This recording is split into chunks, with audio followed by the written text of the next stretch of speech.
4 tips on how to improve your photography. Yes, I know 4, it's an odd number.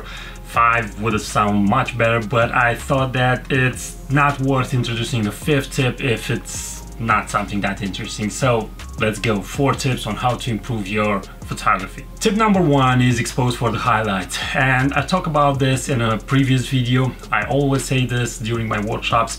You need to expose for the highlights. If you need to make a choice of what you need to preserve is the highlights, you better have a darker image than overexposed one.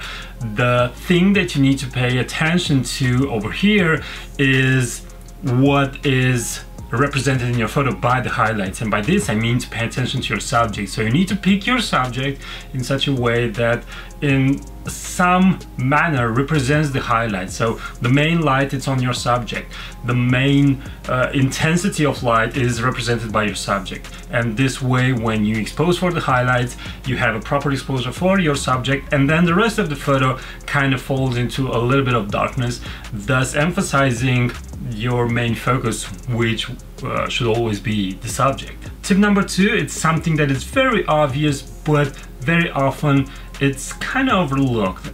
Pay attention to light. The most simple thing, the most simple advice that I can give you in photography is pay attention to light. But not just take a look, okay, the light is over there, it's over there, and I need to pay attention to. No, pay attention to the quality of light. How different light intensities, for example, affect the final result, the photo.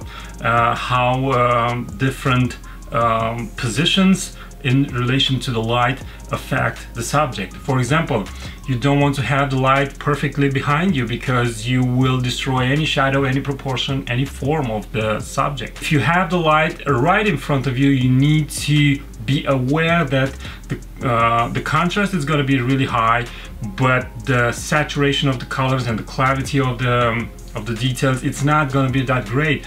For me, the perfect light, it's some kind of in between, so side light of different degrees. This also helps with the polarizer if you're doing landscapes. This also helps with the shadows and emphasizes the form, the shape, proportions. So of course, side light, it's better. Tip number 3, simple, it's better. This is valid through all the entire photography genres, including simple elements and fewer elements help the viewer concentrate more on the subject. So pick your subject and then another 3 or maybe top 5 elements that you can include in your photos and add to the composition of the entire image, and this way you support the subject. And the last tip, tip number 4, is pay attention to what you photograph. Photograph what you see, not what's in front of you. This is usually valid for landscape and travel photographers. In front of us is the entire landscape. We don't realize what exactly are we seeing, what exactly is that thing that impresses us, that made us stop the car over there and cross the road in high traffic and look at it and said, okay, I get to take a photo of this. And if you don't know exactly what was that thing that made you stop, the light on the trees, the little elements, then you will not know what to photograph. You'll photograph the entire thing because this is what it's in front of you, and you will interpret that this is what made you stop, but it's not like that. Pay really close attention to what really impresses you.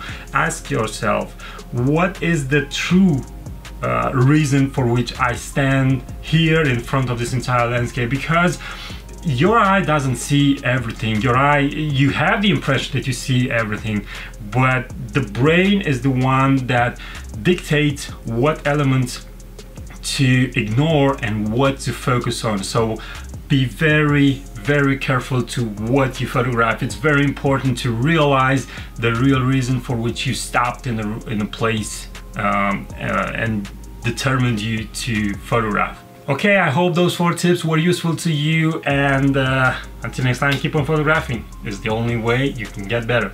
Bye bye.